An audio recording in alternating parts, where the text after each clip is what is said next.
ഇന്ന് റിയയ്ക്ക് വളരെ സന്തോഷമുള്ള ദിവസമാണ്. കാരണം ഇത്രയും നാൾക്ക് ശേഷം അവൾ ഒടുവിൽ തൻ്റെ സ്വപ്ന ഭവനത്തിലേക്ക് മാറാൻ പോവുകയാണ്. അതും വൃന്ദാവൻ സൊസൈറ്റിയിൽ.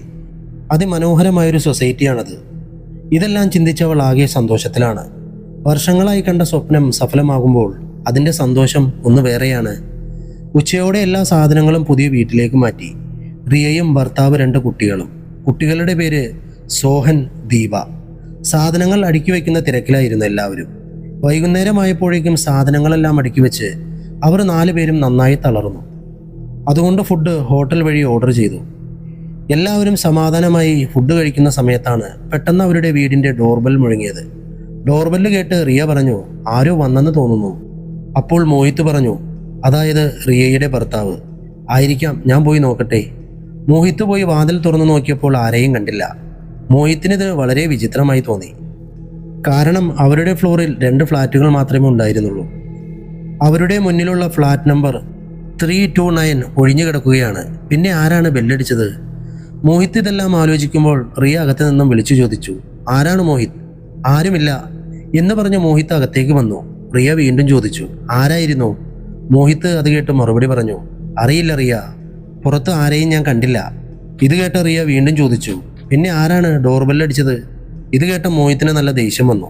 ആരെങ്കിലും ആയിരിക്കും, അതൊക്കെ വിട്, ഞാനൊന്ന് ഫുഡ് കഴിക്കട്ടെ. എല്ലാവരും സന്തോഷത്തോടെ ഫുഡ് കഴിച്ചു.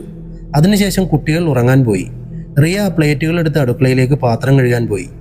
മോഹിത്ത് ഹാളിലിരുന്ന് TV കാണാൻ തുടങ്ങി. സമയം ഏകദേശം രാത്രി 10 മണി. അപ്പോഴാണ് വീണ്ടും അവരുടെ ഫ്ലാറ്റിൻ്റെ ഡോർബെൽ മുഴങ്ങിയത്. ഡോർബെൽ കേട്ട് റിയ ഞെട്ടി അടുക്കളയിൽ നിന്നും പുറത്തു വന്നു. ആ സമയം ഡോർബെൽ കേട്ടപ്പോൾ മോഹിത്തിനും എന്തോ ഒരു പന്തികേട് തോന്നി. എന്നിരുന്നാലും അവൻ തൻ്റെ മനസ്സിൽ ഉയർന്ന ചോദ്യം അവഗണിച്ച് പുറത്തേക്ക് നോക്കി. അപ്പോഴും അവിടെ ആരും ഉണ്ടായിരുന്നില്ല. ദേഷ്യത്തോടെ മോഹിത്ത് വാതിലടച്ച് അകത്ത് വന്നു. അവൻ അകത്തേക്ക് വന്നപ്പോൾ പേടിച്ചു പോയ റിയ അവനെ നോക്കി ചോദിച്ചു, മോഹിത്ത് ആരായിരുന്നു? റിയയുടെ ചോദ്യത്തിന് മറുപടിയായി മോഹിത്ത് പറഞ്ഞു, എനിക്കറിയില്ല. അവൻ്റെ ആ മറുപടി കേട്ട് റിയ ഞെട്ടിപ്പോയി. അവൾ പറഞ്ഞു, അപ്പോൾ പിന്നെ ആരാണ് ഇത് വീണ്ടും വീണ്ടും ബെല്ലടിക്കുന്നത്? ഇത് കേട്ട് അത്ഭുതത്തോടെ മോഹിത്ത് പറഞ്ഞു, എനിക്കറിയില്ല, ഒരു പക്ഷേ കോളനിയിലെ കുട്ടികളായിരിക്കും. അവൻ്റെ മറുപടി കേട്ട് അവൾ അത്ഭുതത്തോടെ അവനെ നോക്കി പറഞ്ഞു, കുട്ടികളോ? അതും ഈ സമയം? കുട്ടികളായിരിക്കുമെന്ന് മോഹിത്തിന് ഉറപ്പാണോ? രാത്രി 10:15. ഈ സമയത്ത് കുട്ടികൾക്ക് അങ്ങനെ ഒരു തമാശ കാണിക്കാൻ കഴിയില്ല. കൂടാതെ നമ്മുടെ ഫ്ലാറ്റിൻ്റെ ഫ്ലോർ മുഴുവനും ഒഴിഞ്ഞു കിടക്കുകയാണ്. തീർച്ചയായും എന്തോ കുഴപ്പമുണ്ട്. റിയ പേടിക്കുന്നത് കണ്ട് അവളെ സമാധാനിപ്പിച്ചുകൊണ്ട് മോഹിത്ത് പറഞ്ഞു, ഒന്നുമില്ല റിയ, കുട്ടികളായിരിക്കും. താഴെയോ മുകളിലുള്ളവരോ ആരെങ്കിലും ബെല്ലടിച്ച് ഓടിപ്പോകുന്നതായിരിക്കും.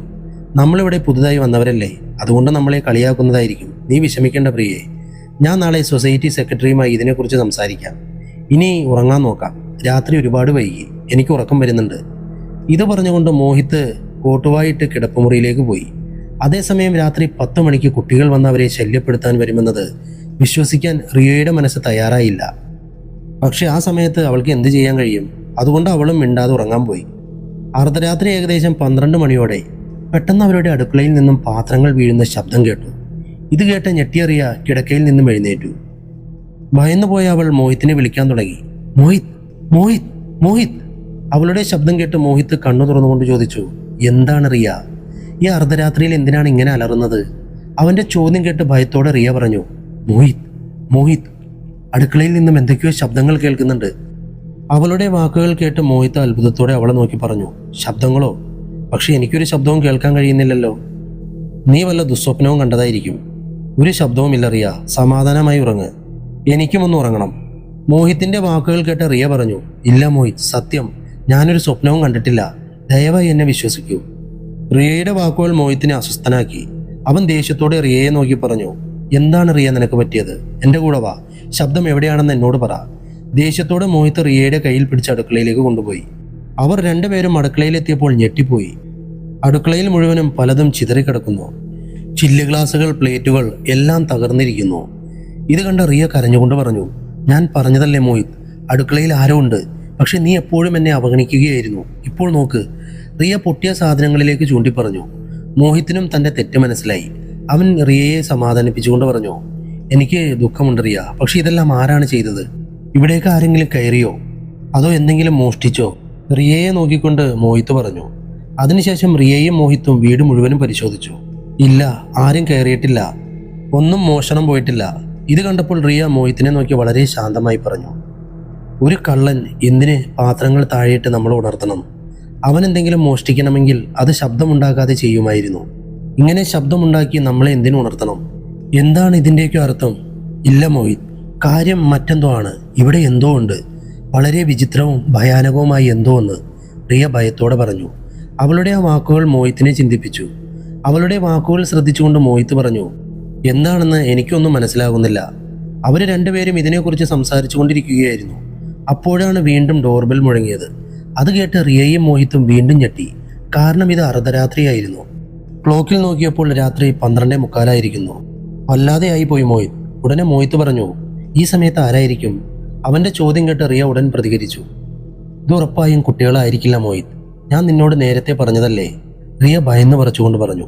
റിയയുടെ വാക്കുകൾ ശ്രദ്ധിച്ചുകൊണ്ട് അവളുടെ വാക്കുകളോട് യോജിച്ചുകൊണ്ട് മോഹിത്ത് പറഞ്ഞു, നീ പറയുന്നത് ശരിയാണ്, ഇവിടെ എന്തോ ഉണ്ട്, പക്ഷെ എന്താണെന്ന് മനസ്സിലാകുന്നില്ല. അതേസമയം ഡോർബെൽ തുടർച്ചയായി അടിക്കുകയായിരുന്നു. അതിന്റെ ശബ്ദം കേട്ട് 2 കുട്ടികളും ഉണർന്ന് ഹാളിലേക്ക് വന്നു. അവരവിടെ നിൽക്കുന്നത് കണ്ട് അവരുടെ മകൾ ദീപ അത്ഭുതത്തോടെ അവരെ നോക്കി പറഞ്ഞു, എന്താണ് അമ്മയും അച്ഛനും? പുറത്താരാണ്? ഡോർബെൽ ഇത്രയും നേരം അടിച്ചിട്ടും നിങ്ങളെന്താ വാതിൽ തുറക്കാത്തെ? കുട്ടിയുടെ വാക്ക് കേട്ട് മോഹിത്തും റിയയും പരസ്പരം മുഖത്തോട് മുഖം നോക്കി. പിന്നെ കണ്ണുകൊണ്ട് അവർ പരസ്പരം എന്തോ തീരുമാനിച്ചു. എന്നിട്ട് 2 കുട്ടികളെയും സമാധാനിപ്പിച്ചുകൊണ്ട് റിയ പറഞ്ഞു, ആരുമില്ല മോനെ, നിങ്ങൾ രണ്ടുപേരും എന്തിനാണ് എഴുന്നേറ്റത്? അവളുടെ ചോദ്യത്തിന് മറുപടിയായി അവരുടെ മകൻ സോഹം പറഞ്ഞു, ഇതുപോലെ ഇത്രയും ശബ്ദമുണ്ടായാൽ ഞങ്ങൾ എന്ത് ചെയ്യും അമ്മേ? ഞങ്ങളുടെ ഉറക്കം പോയി. പക്ഷേ നിങ്ങൾ എന്തുകൊണ്ടാണ് വാതിൽ തുറക്കാത്തത്? പുറത്ത് ആരാണ്? കുട്ടികൾ പരിഭ്രാന്തരാകുന്നത് കണ്ട് അവരെ സമാധാനിപ്പിക്കാൻ മോഹിത്ത് ശ്രമിച്ചു.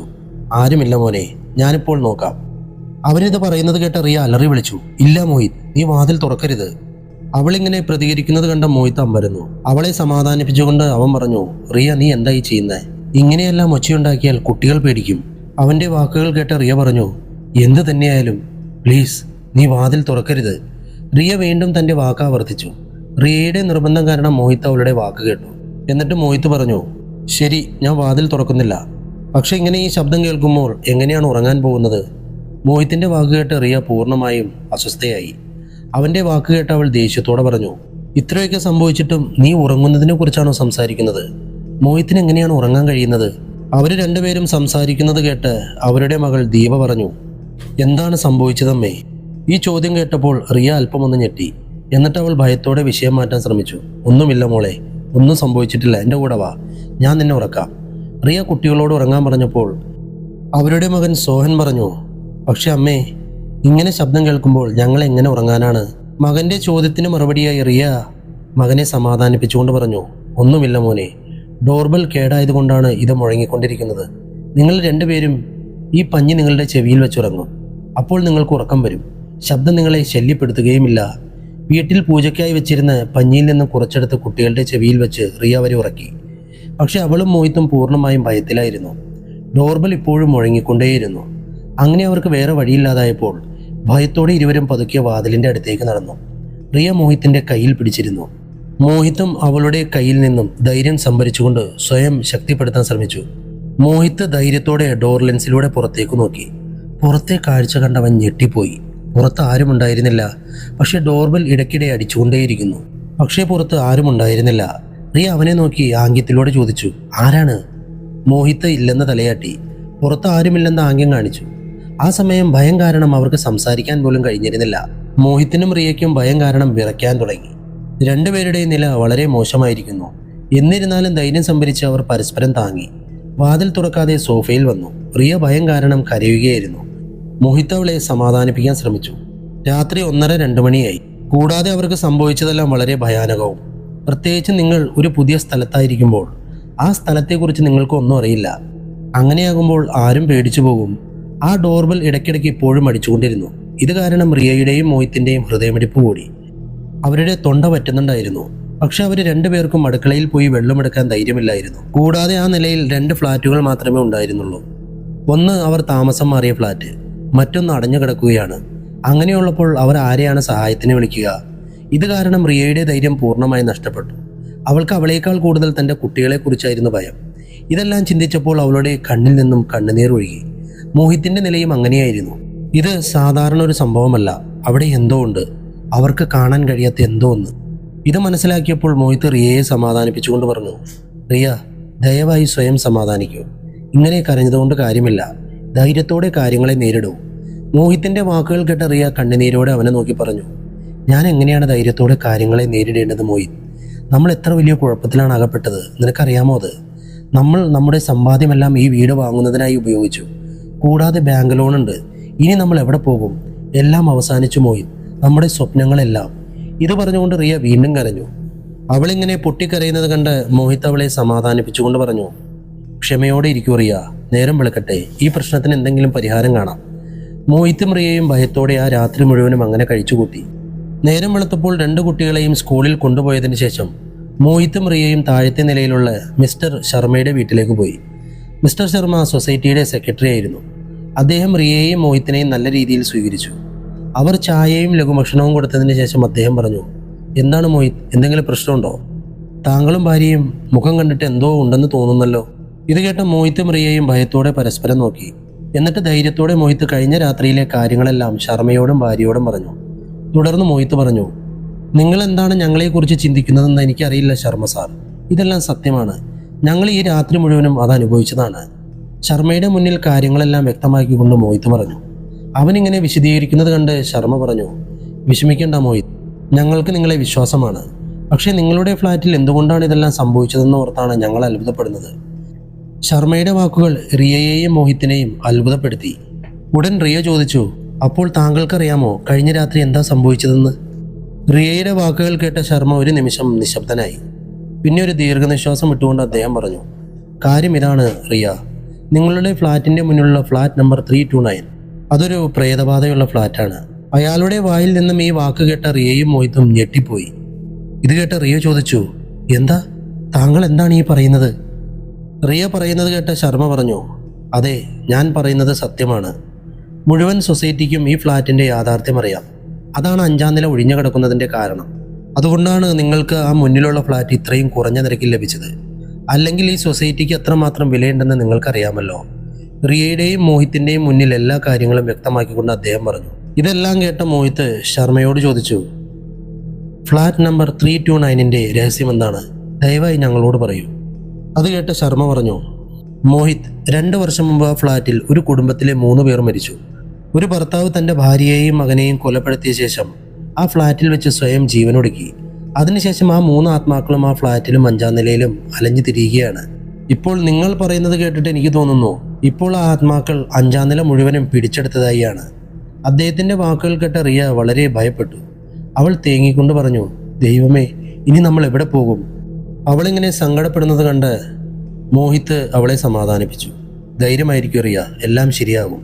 എന്നിട്ട് അവൻ ശർമ്മയെ നോക്കി പറഞ്ഞു, ഈ പ്രശ്നത്തിന് എന്തെങ്കിലും പരിഹാരമില്ലേ? നമുക്കിതിനു വേണ്ടി ഒന്നും ചെയ്യാൻ കഴിയില്ലേ? എന്തെങ്കിലും ചെറിയൊരു സാധ്യതയുണ്ടെങ്കിൽ ദയവായി ഞങ്ങളോട് പറയൂ. കാരണം ഈ വീട് വാങ്ങുന്നതിൽ ഞങ്ങളുടെ പണമെല്ലാം തീർന്നിരുന്നു. ഞങ്ങൾക്കിവിടെ താമസിക്കാൻ കഴിഞ്ഞില്ലെങ്കിൽ അത് ഞങ്ങൾക്ക് വലിയ ബുദ്ധിമുട്ടായിരിക്കും. മോഹിത്തിൻ്റെ വാക്ക് കേട്ട ശർമ്മ കുറച്ചു നേരം ആലോചിച്ചു. കുറച്ചു നേരം ചിന്തിച്ചതിന് ശേഷം അദ്ദേഹം തൻ്റെ മൗനം വെടിഞ്ഞ് മോഹിത്തിനെ നോക്കി പറഞ്ഞു, പരിഹാരത്തെക്കുറിച്ച് എനിക്കറിയില്ല, പക്ഷേ എനിക്കൊരാളെ അറിയാം.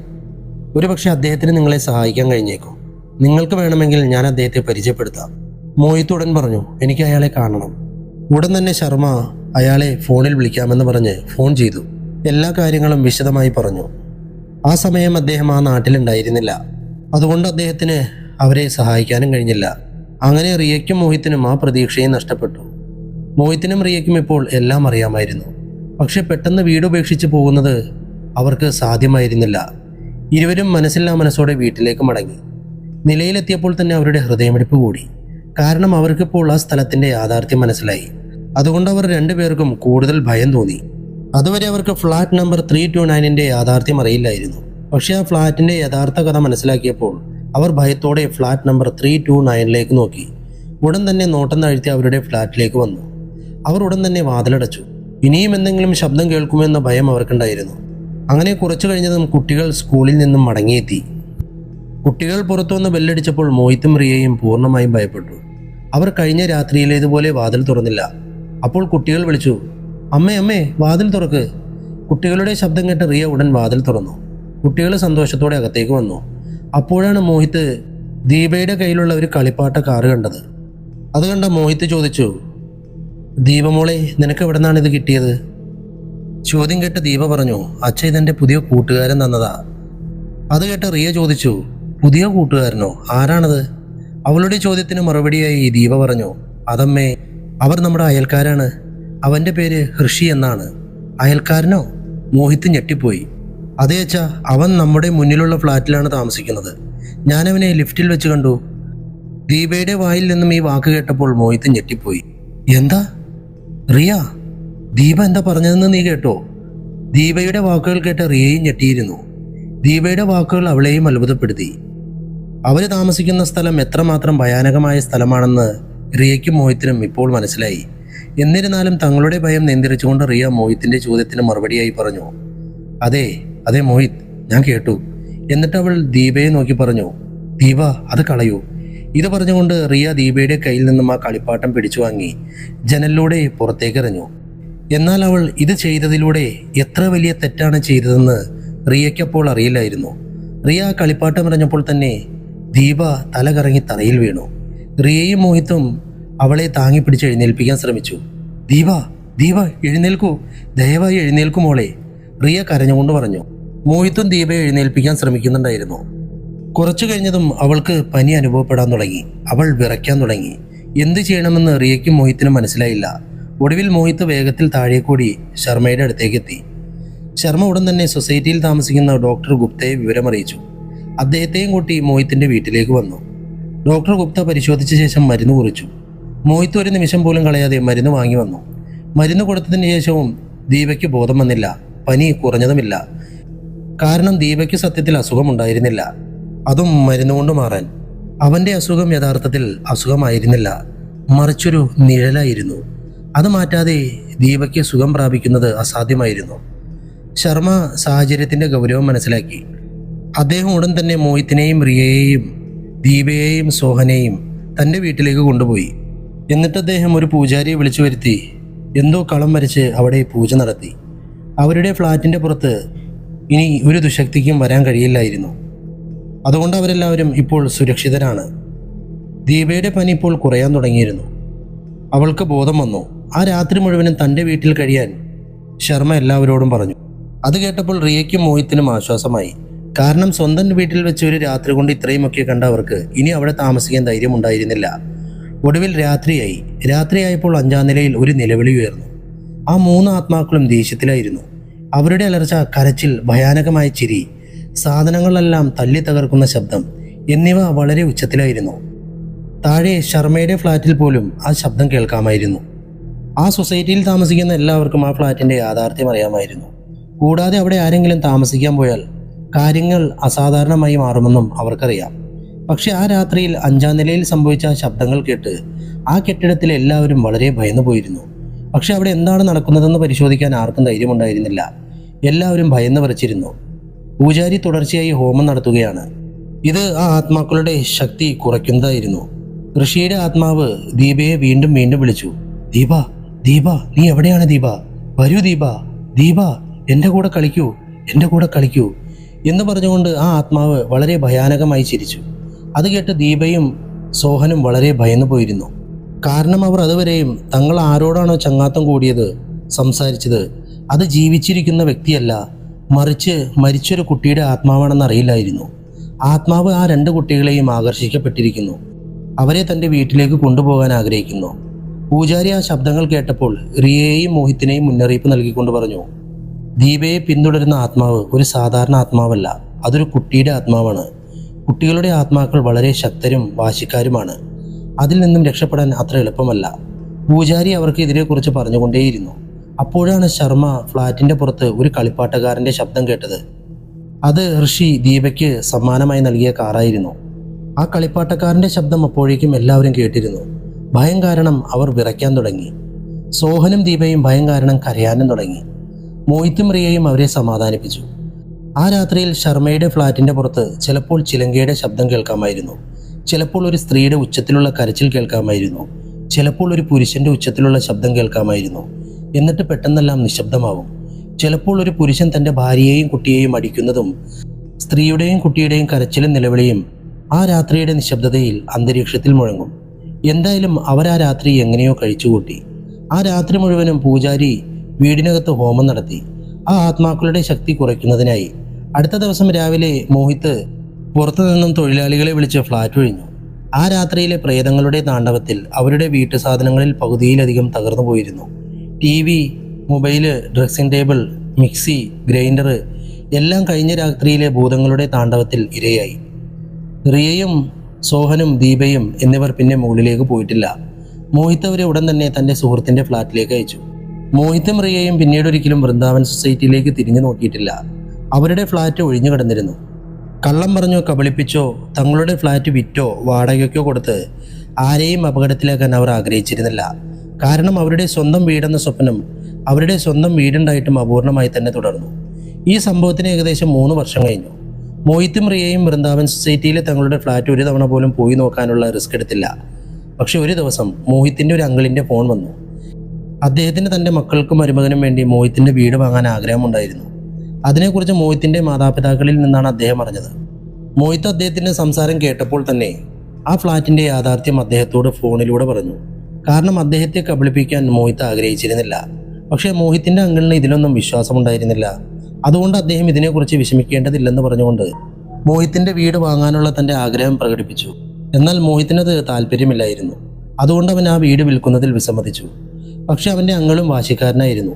അടുത്ത ദിവസം അദ്ദേഹം തൻ്റെ മക്കളെയും മരുമകനെയും കൂട്ടി നേരെ മോഹിത്തിൻ്റെ വീട്ടിലേക്ക് വന്നു. മോഹിത്ത് വീണ്ടും അവരോട് ആ ഫ്ലാറ്റിൻ്റെ യാഥാർത്ഥ്യം പറഞ്ഞു. അവിടെ കേട്ടതും കണ്ടതും അനുഭവിച്ചതുമായ എല്ലാ കാര്യങ്ങളും പറഞ്ഞു. പക്ഷെ അങ്കിളിനും മക്കൾക്കും മരുമകനും അവൻ്റെ വാക്കുകളിൽ വിശ്വാസമുണ്ടായിരുന്നില്ല.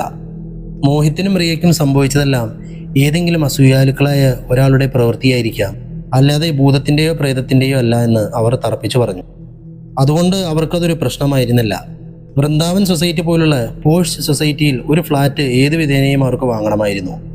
മോഹിത്ത് എത്രമാത്രം പറഞ്ഞിട്ടും അവർ അവൻ്റെ വാക്കുകൾ കേൾക്കാത്തപ്പോൾ മോഹിത്ത് ആ ഫ്ലാറ്റ് അവർക്ക് വിറ്റു.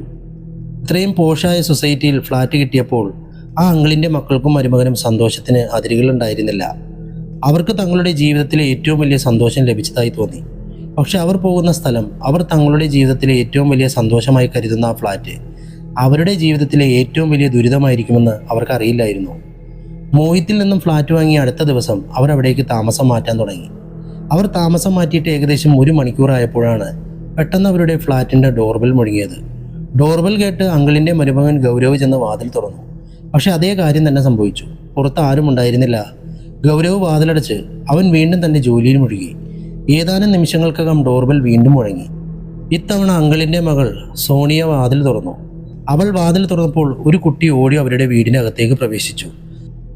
അതിൻ്റെ പിന്നാലെ അതേ വേഗതയിൽ ഒരു സ്ത്രീയും അവരുടെ വീടിൻ്റെ അകത്തേക്ക് പ്രവേശിച്ചു. ഇതെല്ലാം പെട്ടെന്നായിരുന്നു സംഭവിച്ചത്. അതുകൊണ്ട് സോണിയയ്ക്ക് ഒന്നും മനസ്സിലായില്ല. അവൾക്ക് സ്വയം നിയന്ത്രിക്കാൻ കഴിയുന്നതിന് മുമ്പ് ഒരു മധ്യവയസ്കനായ ഉയരം കൂടിയ തടിച്ചൊരു മനുഷ്യനും അത്രയും വേഗതയിൽ ഓടിവന്ന് സോണിയയെ നോക്കി അവരുടെ ഫ്ലാറ്റിലേക്ക് കയറി. അവരെയെല്ലാം കണ്ട് സോണിയ വളരെ പരിഭ്രാന്തിയായി. അവൾ അവരോട് ചോദിച്ചു, നിങ്ങൾ ആരാണ്? എന്താണിത്? ഒരാളുടെ വീട്ടിൽ കയറാനുള്ള ഇതെന്ത് രീതിയാണ്? അവൾ പെട്ടെന്ന് ഇങ്ങനെ ഒച്ചയുണ്ടാക്കുന്നത് കണ്ട് അവളുടെ ഭർത്താവ് ഗൗരവ് അവൻ്റെ മുറിയിൽ നിന്നും പുറത്തു വന്നു. ഹാളിൽ സോണിയ ഇങ്ങനെ അലറുന്നത് കണ്ട് അവൻ അവളോട് ചോദിച്ചു, എന്താണ് സോണിയ, നീ എന്തിനാണ് ഇങ്ങനെ അലറുന്നത്? നീ വാതിൽ തുറക്കാൻ പോയതല്ലേ? പുറത്ത് ആരായിരുന്നോ? അവൻ്റെ ചോദ്യം കേട്ട് അവനെ നോക്കി സോണിയ പറഞ്ഞു, എനിക്കറിയില്ല ഗൗരവ്, എനിക്കറിയില്ല. ആരാണ് ഈ ആളുകൾ? അവർ നേരെ നമ്മുടെ വീട്ടിലേക്ക് കയറി വന്നു. അവളുടെ വാക്കുകൾ ഗൗരവിന് വളരെ വിചിത്രമായി തോന്നി. അവൻ വീട്ടിൽ അങ്ങോട്ടും ഇങ്ങോട്ടും നോക്കിക്കൊണ്ട് സോണിയെ നോക്കി പറഞ്ഞു, ആളുകളോ? ഏതാളുകൾ? ആളുകൾ എവിടെ? ഇവിടെ ആരുമില്ല സോണിയ. പക്ഷെ ആ 3 ആളുകളും തൻ്റെ കൺമുന്നിൽ കൂടി തൻ്റെ വീട്ടിലേക്ക് കയറുന്നത് സോണിയ കണ്ടിരുന്നു. അതുകൊണ്ട് അവൾക്ക് ഗൗരവിൻ്റെ വാക്കുകളിൽ വിശ്വാസം വന്നില്ല. അവൾ ഉടൻ തന്നെ അവൻ്റെ വാക്കുകളോട് പ്രതികരിച്ചുകൊണ്ട് പറഞ്ഞു, എങ്ങനെ ആരുമില്ലാന്നോ? അവർ 3 പേരും എൻ്റെ കൺമുന്നിൽ കൂടിയാണ് ഇപ്പോൾ അകത്തേക്ക് പോയത്. ഒരു ചെറിയ കുട്ടി, ഒരു സ്ത്രീ, പിന്നെ വളരെ ഭയാനകമായി തോന്നുന്ന ഒരു പുരുഷൻ. അവർ 3 പേരും എന്നോട് ചോദിക്കാതെ നമ്മുടെ വീട്ടിലേക്ക് കയറി വന്നു. അവളുടെ വാക്കുകൾ ഗൗരവിനെ പൂർണ്ണമായും അത്ഭുതപ്പെടുത്തി. കാരണം സത്യത്തിൽ അവരുടെ ഫ്ലാറ്റിൽ ആരും ഉണ്ടായിരുന്നില്ല. ഇത് മനസ്സിലായതും സോണിയ പൂർണ്ണമായും ഞെട്ടി. കാരണം അവളെല്ലാം സ്വന്തം കണ്ണുകൊണ്ട് കണ്ടതാണ്. എല്ലാം പരിശോധിച്ച ശേഷം ഗൗരവ് സോണിയയെ നോക്കി പറഞ്ഞു, വീട്ടിൽ ആരുമില്ല സോണിയ. ഒരുപക്ഷെ നിനക്ക് തെറ്റിദ്ധാരണ സംഭവിച്ചതായിരിക്കാം. അല്ലെങ്കിൽ നീ മോഹിത് ചേട്ടൻ്റെയും റിയ ചേച്ചിയുടെയും വാക്കുകൾ വളരെ ഗൗരവമായി എടുത്തതായിരിക്കാം. ഇവിടെ ആരുമില്ല. അതുകൊണ്ട് എനിക്ക് തോന്നുന്നത് നീ ഇനി ഇതിനെക്കുറിച്ച് ചിന്തിക്കരുത്. ഗൗരവിൻ്റെ വാക്കുകൾ സോണിയയെ കൂടുതൽ അസ്വസ്ഥയാക്കി. അവൻ അവളുടെ വാക്ക് വിശ്വസിക്കുന്നുണ്ടായിരുന്നില്ല. അവൾ ഗൗരവനോട് പറഞ്ഞു, ഗൗരവ്, ഇതെല്ലാം എൻ്റെ അമിതമായ ചിന്തയുടെ ഫലമാണെന്ന് നിനക്ക് ശരിക്കും തോന്നുന്നുണ്ടോ? ഒരുപക്ഷെ ഞാൻ അമിതമായി ചിന്തിക്കുകയാണെന്ന് സമ്മതിക്കാം. പക്ഷേ ഈ ഡോർബെല്ലിൻ്റെ ശബ്ദം, അതും എൻ്റെ അമിതമായ ചിന്തയുടെ ഫലമായിരുന്നു. ആ ശബ്ദം നീയും കേട്ടതല്ലേ? ഗൗരവനോട് ചോദിച്ചുകൊണ്ട് സോണിയ പറഞ്ഞു. എന്നിട്ട് തൻ്റെ വാക്ക് തുടർന്നുകൊണ്ട് അവൾ പറഞ്ഞു, നീ ആ വഴിയിൽ നിന്ന് മാറ്, ഞാൻ തന്നെ നോക്കിക്കോളാം. ഇത് പറഞ്ഞുകൊണ്ട് അവൾ തൻ്റെ കൺമുന്നിൽ കൂടി വീട്ടിലേക്ക് കയറിയവരെ വീട് മുഴുവനും തിരയാൻ ശ്രമിച്ചു. പക്ഷെ അവൾക്ക് അവിടെ ആ 3 പേരെ കണ്ടെത്താൻ കഴിഞ്ഞില്ല. ഇത് സോണിയയെ പൂർണ്ണമായും ഞെട്ടിച്ചു. അവൾ പൂർണ്ണമായും അമ്പരന്നു. അതേസമയം ഗൗരവന് തോന്നിയത് റിയയുടെയും മോഹിത്തിൻ്റെയും വാക്കുകൾ കേട്ട് അവൾ അമിതമായി ചിന്തിക്കുന്നത് കൊണ്ടാണെന്നാണ്. എന്തായാലും തെളിവില്ലാത്തതുകൊണ്ട് ആ വിഷയം അവിടെ അവസാനിച്ചു. എല്ലാം സ്വന്തം കണ്ണുകൊണ്ട് കണ്ടിട്ടും തെളിവില്ലാത്തതുകൊണ്ട് സോണിയയ്ക്ക് തെറ്റുകാരി ആവേണ്ടി വന്നു. ഗൗരവ് അവളുടെ വാക്ക് വിശ്വസിച്ചില്ല. അങ്ങനെ രാത്രിയായി. അവർ രണ്ടുപേരും ഫുഡ് കഴിച്ച ശേഷം ഉറങ്ങാൻ പോയി. പക്ഷെ ആ രാത്രിയിൽ സോണിയയ്ക്ക് ഉറക്കം വരുന്നുണ്ടായിരുന്നില്ല. ഉച്ചയ്ക്ക് കണ്ടതെല്ലാം എന്തായിരുന്നുവെന്ന് അവൾക്ക് ഇപ്പോഴും മനസ്സിലാകുന്നില്ല. അത് യഥാർത്ഥത്തിൽ അവളുടെ തോന്നലായിരുന്നോ, അവളുടെ അമിതമായ ചിന്തയായിരുന്നു, അതോ മോഹിത്തും റിയയും പറഞ്ഞ കാര്യങ്ങളായിരുന്നു? ഗൗരവ് സുഖമായി ഉറങ്ങിയിരുന്നു. പക്ഷേ സോണിയ തുടർച്ചയായി തിരിഞ്ഞും മറിഞ്ഞും ഇതിനെക്കുറിച്ച് ചിന്തിച്ചുകൊണ്ടേയിരുന്നു. അപ്പോഴാണ് അവളുടെ ചെവിയിൽ ആരോ മന്ത്രിക്കുന്ന ശബ്ദം കേട്ടത്. ഈ ശബ്ദം വളരെ മങ്ങിയതായിരുന്നു. ആ ശബ്ദം സോണിയയുടെ ശരീരത്തിൽ ഒരു വിറയലുണ്ടാക്കി. ഇത് കാരണം അവൾ പെട്ടെന്ന് കിടക്കയിൽ നിന്നും എഴുന്നേറ്റു. ധൈര്യത്തോടെ ചുറ്റും നോക്കി. ആ ശബ്ദത്തിൻ്റെ രൂപം തേടാൻ ശ്രമിച്ചു. പക്ഷേ അവളുടെ ചുറ്റും ആരും ഉണ്ടായിരുന്നില്ല. ഇത് സോണിയയെ സംബന്ധിച്ച് രണ്ടാമത്തെ വലിയ ഞെട്ടലായിരുന്നു. തുടർച്ചയായി നടന്ന ഈ വിചിത്ര സംഭവങ്ങൾ സോണിയയുടെ മനസ്സിനെ പൂർണ്ണമായും ഇളക്കിമറിച്ചു. സംശയവും ഭയവും കാരണം അവളുടെ തൊണ്ട വരളുന്നുണ്ടായിരുന്നു. അവൾക്ക് ദാഹിച്ചു. അതുകൊണ്ട് വെള്ളമെടുക്കാൻ അവൾ തൻ്റെ കിടക്കയിൽ നിന്നും ഇറങ്ങി അടുക്കളയിലേക്ക് നടന്നു. അവൾ കിടക്കമുറിയിൽ നിന്നും പുറത്തു വന്നതേയുള്ളൂ. അപ്പോഴാണ് അടുക്കളയിൽ നിന്നും പാത്രങ്ങൾ തട്ടി വീഴുന്ന ശബ്ദം കേട്ടത്. അത് കേട്ട സോണിയ പെട്ടെന്ന് ഞെട്ടിപ്പോയി. കാരണം വീട്ടിൽ അവളും ഗൗരവും മാത്രമേ ഉണ്ടായിരുന്നുള്ളൂ. അവൾ ഗൗരവ് അവിടെ തന്നെ ഉണ്ടോ എന്നറിയാൻ കിടപ്പുമുറിയിലേക്ക് പോയി നോക്കി. ഗൗരവ് അവിടെ സമാധാനമായി ഉറങ്ങുകയാണ്. അവൻ ഉറങ്ങുന്നത് കണ്ടപ്പോൾ സോണിയ വീണ്ടും ഞെട്ടി. വീട്ടിലൊരു കള്ളം കയറിയെന്ന് അവൾക്ക് തോന്നി. അവൾ ഉടൻ തന്നെ ഗൗരവിനെ കുലുക്കി വിളിച്ചു. ഗൗരവ്, ഗൗരവ്, എഴുന്നേൽക്ക്! ഗൗരവ്, ദയവായി എഴുന്നേൽക്ക്! ഗൗരവിനെ കുലുക്കിക്കൊണ്ട് സോണിയ പറഞ്ഞു. അവൾ അവനെ കുലുക്കി വിളിച്ചത് കാരണം ഗൗരവ് ഉണർന്നു. അവൻ കണ്ണു തുറന്നുകൊണ്ട് സോണിയെ നോക്കി ചോദിച്ചു, എന്താ സോണിയ? എന്തിനാണ് എന്നെ വിളിച്ചത്? അവൻ്റെ വാക്കുകൾ കേട്ട് സോണിയ മറുപടി പറഞ്ഞു, നമ്മുടെ വീട്ടിലൊരു കള്ളം കയറി. ചിലപ്പോൾ അവൻ അടുക്കളയിൽ കാണും. അവിടെ നിന്നും ശബ്ദം കേൾക്കുന്നുണ്ട്. സോണിയയുടെ വാക്കുകൾ കേട്ട് ഗൗരവം ഞെട്ടി. അവൻ ഉടൻ തന്നെ കിടക്കയിൽ നിന്ന് എഴുന്നേറ്റുകൊണ്ട് പറഞ്ഞു, എന്താ? ഇതെങ്ങനെ സംഭവിക്കും? ഈ സൊസൈറ്റി അതിൻ്റെ സുരക്ഷയുടെ കാര്യത്തിൽ പേര് കേട്ടതാണ്. ഇവിടെ അങ്ങനൊരു കള്ളം വരില്ല. ഗൗരവിൻ്റെ വാക്കുകൾ കേട്ട് സോണിയ മറുപടി പറഞ്ഞു, കള്ളം വരില്ല എന്നല്ല ഗൗരവ്, അവൻ കയറി കഴിഞ്ഞു. നമ്മുടെ വീട്ടിൽ, നമ്മുടെ അടുക്കളയിൽ ആരോ ഉണ്ട്. സോണിയയുടെ വാക്കുകൾ കേട്ട് ഗൗരവ് അവളെ നോക്കി വളരെ അത്ഭുതകരമായ വാക്കുകളിൽ തൻ്റെ സംശയം പ്രകടിപ്പിച്ചുകൊണ്ട് പറഞ്ഞു, പക്ഷെ ഒരു കള്ളൻ എന്തിനാണ് അടുക്കളയിലേക്ക് പോകുന്നത്? അടുക്കളയിൽ അവൻ എന്താണ് ലഭിക്കാൻ പോകുന്നത്? ഗൗരവിൻ്റെ ഈ വാക്കുകൾ സോണിയയെയും ചിന്തിപ്പിച്ചു. അവൻ്റെ വാക്കുകൾ കേട്ട് അവളും ചിന്തയിലാണ്ടു. എന്നിട്ട് അതേക്കുറിച്ച് ആലോചിച്ചുകൊണ്ട് അവൾ പെട്ടെന്ന് പറഞ്ഞു, അതിനർത്ഥം ഉച്ചയ്ക്ക് നമ്മുടെ വീട്ടിൽ കയറിയവർ ഇപ്പോഴും നമ്മുടെ വീട്ടിലുണ്ടോ ഗൗരവ്? സോണിയയുടെ വാക്കുകൾ കേട്ട് ഗൗരവും ഞെട്ടി. അവൻ വളരെ അത്ഭുതത്തോടെ സോണിയയെ നോക്കി പറഞ്ഞു, പക്ഷെ അതെങ്ങനെ സംഭവിക്കും സോണിയ? നീയും ഞാനും 2 തവണ ഫ്ലാറ്റ് മുഴുവനും പരിശോധിച്ചതാണ്. എന്നിട്ടും അവർ നമ്മുടെ വീട്ടിലുണ്ടായിരുന്നെങ്കിൽ അവർക്ക് നമ്മുടെ കണ്ണിൽ നിന്നും എങ്ങനെ മറഞ്ഞിരിക്കാൻ കഴിയും? അത് കേട്ട സോണിയ പറഞ്ഞു, അതൊന്നും എനിക്ക് അറിയില്ല ഗൗരവ്. പക്ഷേ എനിക്കൊരു കാര്യം അറിയാം, അവരിപ്പോഴും നമ്മുടെ വീട്ടിലുണ്ട്. ഗൗരവനിപ്പോഴും അവളുടെ വാക്കുകളിൽ വിശ്വാസമുണ്ടായിരുന്നില്ല. അതുകൊണ്ട് അടുക്കളയിൽ പോയി പരിശോധിക്കാമെന്ന് പറഞ്ഞുകൊണ്ട് അവൻ സോണിയയെ നോക്കി. സോണിയയ്ക്കും അവൻ പറഞ്ഞത് ശരിയാണെന്ന് തോന്നി. അവർ രണ്ടുപേരും ഭയത്തോടെ അടുക്കളയിലേക്ക് നടന്നു. അടുക്കളയിൽ നിന്നും ഇപ്പോഴും പാത്രങ്ങൾ തട്ടി വീഴുന്ന ശബ്ദം വ്യക്തമായി കേൾക്കാമായിരുന്നു. ആരോ അടുക്കളയിൽ ജോലി ചെയ്യുന്നത് പോലെ. ഗൗരവും സോണിയയും പരസ്പരം കയ്യിൽ പിടിച്ചു. പരസ്പരം ധൈര്യം കൊടുത്തുകൊണ്ട് പതുക്കെ മുന്നോട്ട് നീങ്ങി. ഓരോ ചുവടുവെപ്പിനും അവരുടെ ഹൃദയമിടിപ്പ് കൂടി. അവരുടെ ഹൃദയം ഉച്ചത്തിൽ മിടിച്ചു. തൊണ്ട വരളുന്നുണ്ടായിരുന്നു. അവരുടെ ചുണ്ടുകൾ ഉണങ്ങിയിരുന്നു. കൈകാലുകൾ വിറച്ചു. പക്ഷെ ആ സമയം സത്യമറിയേണ്ടത് അവർക്ക് അത്യാവശ്യമാണ്. ഭയത്തെ നേരിട്ടേ പറ്റൂ. ഒടുവിലവർ അടുക്കളയിലേക്ക് എത്തി. പക്ഷെ അതിശയിപ്പിക്കുന്ന കാര്യം, അടുക്കളയിലെല്ലാം ശാന്തമായിരുന്നു. ഇതെല്ലാം കണ്ട് ഗൗരവും സോണിയയും പൂർണ്ണമായി ഞെട്ടിപ്പോയി. കാരണം പാത്രങ്ങൾ താഴെ വീഴുന്ന ശബ്ദം ഗൗരവും കേട്ടിരുന്നു. എന്നാൽ അവിടെ അങ്ങനെയൊന്നും ഉണ്ടായിരുന്നില്ല. ഇത് കണ്ട് സോണിയയും ഗൗരവും ആശ്വാസത്തോടെ ശ്വാസം വിട്ടു. അവർ തങ്ങളുടെ കിടപ്പുമുറിയിലേക്ക് മടങ്ങി. അവർ കിടപ്പുമുറിയിലെത്തി ഏതാനും നിമിഷങ്ങൾക്കകം അടുക്കളയിൽ നിന്നും വീണ്ടും പാത്രങ്ങൾ തട്ടി വീഴുന്ന ശബ്ദം അവരുടെ കാതുകളിൽ മുഴങ്ങി. അത് കേട്ട് അവർ രണ്ടുപേരുടെയും നിലതെറ്റി. കാരണം ഏതാനും നിമിഷങ്ങൾക്ക് മുമ്പ് മാത്രമാണ് അവർ അടുക്കളയിൽ പോയി നോക്കിയത്. അപ്പോൾ അവിടെ ആരും ഉണ്ടായിരുന്നില്ല. പക്ഷെ ഇപ്പോൾ വീണ്ടും അതേ ശബ്ദം. ഈ വിചിത്ര സംഭവങ്ങളെല്ലാം ഒരു കാര്യത്തെയാണ് സൂചിപ്പിക്കുന്നത്. ഇപ്പോൾ ഗൗരവും സോണിയയും ആ കാര്യങ്ങൾ മനസ്സിലാക്കി. മോഹിത്തും റിയയും പറഞ്ഞത് അവരുടെ ഒരു തോന്നലായിരുന്നില്ല, മറിച്ച് ഒരു ജീവനുള്ള യാഥാർത്ഥ്യമായിരുന്നെന്ന് അവർക്ക് ഇപ്പോൾ മനസ്സിലായി. അത് അവരുടെ മുന്നിലുണ്ടായിട്ടും അവർക്കത് കാണാൻ കഴിഞ്ഞിരുന്നില്ല. അവരാ സത്യം മനസ്സിലാക്കിയപ്പോൾ അവരുടെ ഭയവും കൂടിക്കൊണ്ടേയിരുന്നു. എന്നിരുന്നാലും അവർ പരസ്പരം കയ്യിൽ പിടിച്ച് പരസ്പരം ധൈര്യം കൊടുത്തുകൊണ്ട് ഭയത്തോടെ തങ്ങളുടെ കിടക്കയിലേക്ക് ഇരുന്നു. ആ സമയത്ത് മുറിയുടെ വാതിൽ പോലും അടയ്ക്കാൻ അവർക്ക് ധൈര്യമില്ലായിരുന്നു. അവർക്കിപ്പോഴും അടുക്കളയിൽ നിന്നും എല്ലാ ശബ്ദങ്ങളും വ്യക്തമായി കേൾക്കാൻ പറ്റുന്നുണ്ട്. ആ ശബ്ദത്തോടൊപ്പം ഒരു സ്ത്രീയുടെ വളകളുടെയും ചിലങ്കയുടെയും കിലുക്കവും അവർക്ക് വ്യക്തമായി കേൾക്കാം. അതും ഒരു സ്ത്രീ ഒരു അടുക്കളയിൽ എന്തെങ്കിലും ജോലി ചെയ്യുന്നത് പോലെ. പാത്രങ്ങൾ വയ്ക്കുക, എടുക്കുക, സിങ്കിൻ്റെ ടാപ്പ് തുറക്കുക, അടയ്ക്കുക, എല്ലാം എല്ലാ സ്ത്രീകളും ചെയ്യുന്നത് പോലെ തന്നെ.